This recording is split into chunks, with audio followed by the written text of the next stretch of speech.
आप देख रहे हैं समाचार 30 लाइव। आइए नजर डालते हैं आज की खास खबरों पर। बांग्लादेश में अल्पसंख्यकों पर हो रहे उत्पीड़न के विरोध में सनातन चेतना मंच 4 को करेगा प्रदर्शन आगरा। बांग्लादेश में हिंदुओं पर हो रहे उत्पीड़न को लेकर सनातन चेतना मंच 4 दिसंबर को धरना प्रदर्शन करेगा। इसमें जिले के प्रबुद्ध नागरिक, व्यापारिक, सामाजिक संगठनों और संत समाज शामिल होंगे। इस संबंध में जानकारी देने के लिए सोमवार को विश्व संवाद केंद्र में एक प्रेस वार्ता का आयोजन किया गया। प्रेस वार्ता में सनातन चेतना मंच के संयोजक पंकज खंडेलवाल ने बताया कि 4 दिसंबर को दोपहर 12 बजे से पंचकुइयां स्थित जीईसी मैदान में धरना प्रदर्शन होगा। नगर के प्रबुद्ध नागरिक, व्यापारिक, सामाजिक, धार्मिक संगठनों के प्रमुख के अलावा बड़ी संख्या में आम नागरिकों को मार्च सख्ती से शामिल होने का आह्वान किया गया है। पंकज खंडेवाल ने बताया कि बांग्लादेश में हिंदू समुदाय पर लगातार कट्टरपंथी हमला कर उनकी हत्या कर रहे हैं। महिला को लगातार प्रताड़ित किया जा रहा है, मंदिरों को तोड़ा जा रहा है। हिंदू समाज पर हो रहे अत्याचार के गंभीर चिंता का विषय बन गए हैं। वहां की सरकार और एजेंसियां इन घटनाओं को रोकने के बजाय मूक दर्शक बनी हुई है। सभी आगरावासी इस प्रदर्शन के माध्यम से बांग्लादेश में अल्पसंख्यकों पर हो रहे अत्याचारों के विरोध में प्रदर्शन करेंगे। प्रदर्शन के माध्यम से बांग्लादेश में अल्पसंख्यकों पर हो रहे अत्याचारों के विरोध में वैश्विक जागरूकता बढ़ाना और भारत सरकार से इस दिशा में ठोस कदम उठाने की मांग की जाएगी। प्रदर्शन के बाद राष्ट्रपति नाम ज्ञापन सौंपा जाएगा। मंच के सह संयोजक अशोक पिंपल ने बताया कि जीआईसी मैदान में बौद्ध और ईसाई धर्म गुरुओं के साथ हजारों की संख्या में नागरिकों का एकत्रीकरण होगा। इसके लिए 6 स्थानों पर पार्किंग की व्यवस्था, पेयजल, शौचालय के साथ ही 10,000 कुर्सियों की व्यवस्था की गई है। सह संयोजक दिग्विजयनाथ तिवारी ने बताया कि अधिक से अधिक लोग इस प्रदर्शन में शामिल हों, इसके लिए छोटी टोलियां बनाई गई हैं। बाजार कमेटियों, सामाजिक संगठनों के लोगों से वार्ता की जा रही है। साथ ही प्रदर्शन के बाद भी नुक्कड़ नाटक, छोटी सभाओं के माध्यम से बांग्लादेश में हो रहे अल्पसंख्यक अत्याचारों के विरोध में जन जागृति का क्रम जारी रहेगा। प्रेस वार्ता के मंच पर प्रचार प्रमुख मनमोहन निरंकारी, मधुकर चतुर्वेदी उपस्थित रहे। समाचार 30 लाइव के लिए आगरा से प्रतिभा सिंह की रिपोर्ट। जितने भी बड़े बड़े बाजार हैं, राजा मंडी वगैरह, इन सभी बाजारों के जो बाजार कमेटी के अध्यक्ष हैं, हम इन सभी से आग्रह कर रहे हैं, बातचीत हो रही है, हमारी टोलियां बात कर रही है इनसे कि 4 तारीख को सभी लोग अपने प्रतिष्ठानों को बंद कर वहां इस धरना प्रदर्शन में जीआईसी ग्राउंड में सादर आमंत्रित हैं। छोटी छोटी टोलियों के माध्यम से गरीब मोहल्लों के अंदर नुक्कड़ सभाएं हो रही हैं। एक प्रभात फेरी का भी कार्यक्रम चल रहा है। सवेरे सवेरे हमारी टोलियां निकल रही हैं और प्रभात फेरी के माध्यम से भी लोगों का जागरण कर रही हैं कि अधिक से अधिक संख्या में लोग जीआईसी ग्राउंड में आए और बांग्लादेश में जो अल्पसंख्यकों पर और हिंदुओं पर जो अत्याचार हो रहे हैं उसके विरोध में एक दिन के इस धरना प्रदर्शन में वे सभी लोग शामिल हों, ऐसी अपनी योजना अभी चल रही है। मेरा एक सवाल है। ये भाई साहब को बोलवा। अच्छा ठीक ठीक बोलिए आप बता दीजिए क्या है तैयारी कैसी चल रही है? ऐसा वहाँ 4 तारीख को जो कार्यक्रम है वहाँ संख्या अधिक आने की है। अधिक को देखते हुए हमने वहाँ पे करीबन 6 पार्किंग स्थल बनाए गए हैं, क्योंकि अपना मीनाबाई फील्ड के पीछे जो मैदान है वो भी है, जीआईसी का अशोकनगर रोड है वो है, कई ऐसी हमारे जगह बनाई गई है जिससे लोगों को परेशानी ना हो। और दूसरा स्वच्छता का भी ध्यान रखा गया है, मंच बनाया गया है और लगभग 10,000 कुर्सियाँ वहाँ लगाया गया है और सारी लोगों को कोई भी किसी जनता को परेशानी ना हो। और इस तरह की हमने व्यवस्था करी है अपनी पार्टी के जो हिंदू धर्म के जो मौलवी हैं, मतलब वो हैं, संत हैं, बौद्ध हैं, सभी को के लिए हमने बैठने की स्थान बनाया है। उनका अपने अपने विचार भी रखेंगे सब लोग। इसी तरीके से एक स्थान बनाया गया है और उम्मीद है कि जीआईसी मैदान बहुत बड़ी तादाद में हिंदू वहाँ आने वाला है, चाहे बौद्ध हो चाहे ईसाई हो, सभी लोग वहाँ आ रहे हैं।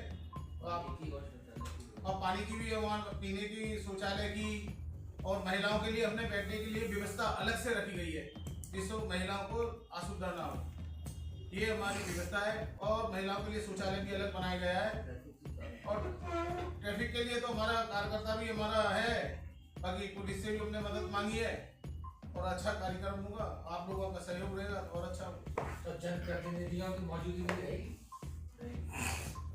जनप्रतिनिधि के नाते और जिसमें संवेदना है मानवीय मूल्य के आधार पर भी और हिंदू के नाते भी, हमारा वो पड़ोसी देश है तो हमारे पड़ोसी देश में ही, अगर हमारे घर के बगल में हमारे पड़ोस में भी कहीं कुछ हमारा पड़ोसी परिवार प्रभावित होता है, कष्ट में होता है, तो अगर हमारे अंदर इतनी संवेदना नहीं है तो मोहल्लों में नुक्कड़ सभाएं, समाज के बीच में छोटी छोटी गोष्ठियाँ, मानवाधिकार दिवस आ रहा है 10 दिसंबर को, तो मानवाधिकार आयोग के माध्यम से, समाज के विभिन्न संगठनों के माध्यम से वहाँ जो मानवाधिकार हनन हो रहा है उसके विरोध में आवाज उठाने का कार्य है।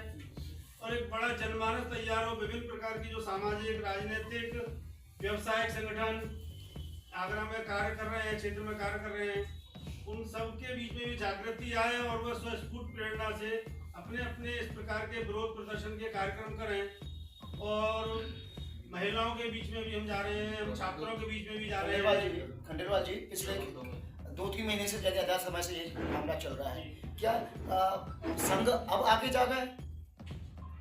देखिए संघ में इतने समय से नरसंहार हिंदुओं का हो रहा है, चुप्पी साधु हुआ था संघ भी सरकार के साथ साथ। वहाँ के हिंदू भी अपने इसके विरोध प्रदर्शन में वहाँ लगे हुए थे, लेकिन जब वहाँ के हिंदू समाज के विरोध प्रदर्शन के बाद में उनका भी इतनी बुरी तरीके से दमन शुरू हुआ, तब ऐसा लगा कि वास्तव में अब विश्व जनमानस को भी तैयार करना चाहिए इस उत्पीड़न के विरोध में, और विश्व के समक्ष ये विषय आना चाहिए कि वहाँ का जो दमन का चक्र चल रहा हो, दमन चक्र को कैसे रोका जाए। क्या देरी नहीं हुई है संघ की इस मामले को लेकर?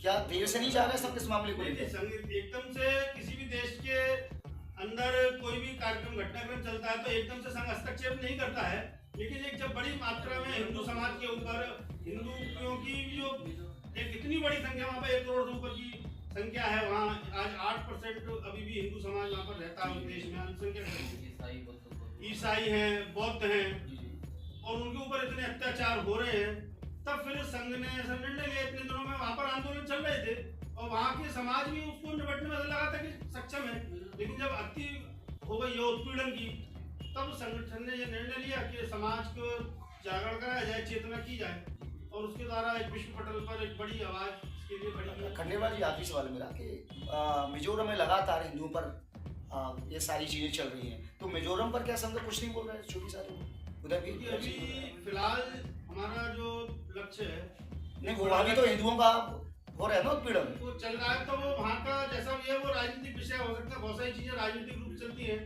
अभी हमारा केवल एक ध्यान बांग्लादेश के अपने हिंदुस्तान में अगर हिंदुओं का उत्पीड़न हो रहा है तो सहन है, अगर बाहर होता है तो उसके लिए उत्पीड़न हिंदुओं का कहीं भी होगा, वो संघ के कार्यकर्ता, संघ के स्वयंसेवक, क्या सनातन हिंदू समाज भी नहीं करता है, लेकिन हमारी प्रकृति रही है कि हम बहुत जल्दी उग्र नहीं होते हैं, और वसुधैव कुटुंबकम की भावना को मानने वाले लोग हैं। बहुत जल्दी उग्र होना और अपनी उग्रता को प्रदर्शित करना ऐसा हमारे स्वभाव में नहीं है, लेकिन हम ऐसा भी नहीं है कि शांत बैठते, जब अति होती है तो फिर उसमें से विध्वंस भी करते हैं। क्या एक बार फिर मुगलों की तरह हम लोग आक्रमण का हम लोग होंगे क्या? एक बार कोई हमारे दुनिया पर, हमारे भारत के ऊपर कोई आक्रमण करेगा तो हम विवश होंगे, तब हिंदू जागेगा। मैंने आपसे कहा ना कि हम तो गीत जो गाते हैं ना, वो वास्तव में गाते हैं कि हम कोई बात कहने से ना चूके ना चूकेंगे, किसी की धरती हमको नहीं चाहिए, कहीं हम आक्रमण भी नहीं करते, लेकिन फिर कोई जब हमारी जो संवेदना का मर्म स्थल है, जब उससे कोई छेड़छाड़ करता है तो फिर हम चुप नहीं बैठते हैं। हमने अपनी तलवार को म्यान में रखा हुआ है, माना जाएगी, लेकिन हम उससे आक्रमण नहीं करते हैं, लेकिन जब एक अति होती है तो प्रतिकार करने का प्रयास आवश्यकता पड़ती है। क्या माना जाएगा इसके बाद कुछ हिंदू उग्र होगा? नहीं, देखिए हिंदू उग्र होकर के कार्य नहीं करता है। हम आगरा में भी हमने ये जो अभियान लिया है, कार्यक्रम करने वाले हैं, हमने बिल्कुल कहा है कि आप शांति से, शांतिपूर्व हमारा ये आंदोलन रहने वाला है। हम कानून, शासन, प्रशासन की मर्यादाओं में रहते हुए कार्य करने वाले हैं, और जब आवश्यकता पड़ेगी तब सोचेंगे, कहीं आवश्यकता अगर पड़ेगी तो जान की बाजी लगानी होगी। तो गुरुपुत्रों ने चारों ने अपना बलिदान किया, उससे पहले तो गुरु गोविंद सिंह भी सनातन की रक्षा के लिए लड़ते ही रहे ना, आवश्यकता पड़ी तो अपनी उन्होंने चारों पुत्रों को बलिदान किया। क्या कुछ रहने वाला है? व्यवस्था हमारी बहुत अच्छी व्यवस्था की जा रही है, और खासतौर हमने महिला जो बड़ी संख्या में आ रही है उनके लिए विशेष एक ब्लॉक बनाया गया है। उनके लिए शौचालय की व्यवस्था, पानी की व्यवस्था, बैठने की व्यवस्था, और दूसरा जितने वाहन आएंगे उनके लिए व्यवस्था बहुत अच्छी तरह से, कोई भी जैसे आम जनता को, शहर की जनता को परेशानी ना हो, क्योंकि आगरा शहर में बहुत बड़ी तादाद संख्या है और उम्मीद है कि GIC मैदान 4 तारीख को एकदम खचाखच भरा होगा। बहुत बड़ी संख्या है क्योंकि लोगों में रोज TV पे देखते हैं, लोगों का खून खोल रहा है और इसलिए हम चाहते हैं, मैं भी लोगों के पास संपर्क पर करा है तो लोगों का यही है कि भाई साहब बहुत अच्छा हो रहा है, उसे ऐसा विरोध होना चाहिए। क्या पेपर जी आगरा से ही लोग आएंगे कि बाहर से भी लोग आने की संभावना है? नहीं भाई साहब, अभी तो हमारा जिला आगरा से ही है भाई साहब कार्यक्रम। भाई साहब कौन कौन लोग शामिल होने वाले कार्यक्रम में? कौन इसमें भाई साहब बहुत धर्म के भी लोग आ रहे हैं, जो कि आगरा में बहुत बड़ी संख्या भी है, ईसाई भी आ रहे हैं, जैन समाज के भी आ रहे हैं, सभी लोग इसमें सिख भी आ रहे हैं, संत भी आ रहे हैं, बौद्ध धर्म के जो बनते हैं वो भी आ रहे हैं, और ईसाई धर्म के वो भी आ रहे हैं, सभी लोग आ रहे हैं। ठीक। फिलहाल के लिए इस खबर में इतना ही। देश और दुनिया की तमाम बड़ी खबरों से अपडेट रहने के लिए देखते रहिए समाचार 30 लाइव। और हाँ, हमारी वीडियोस को लाइक व शेयर करना और चैनल को सब्सक्राइब करना ना भूलें। नमस्कार।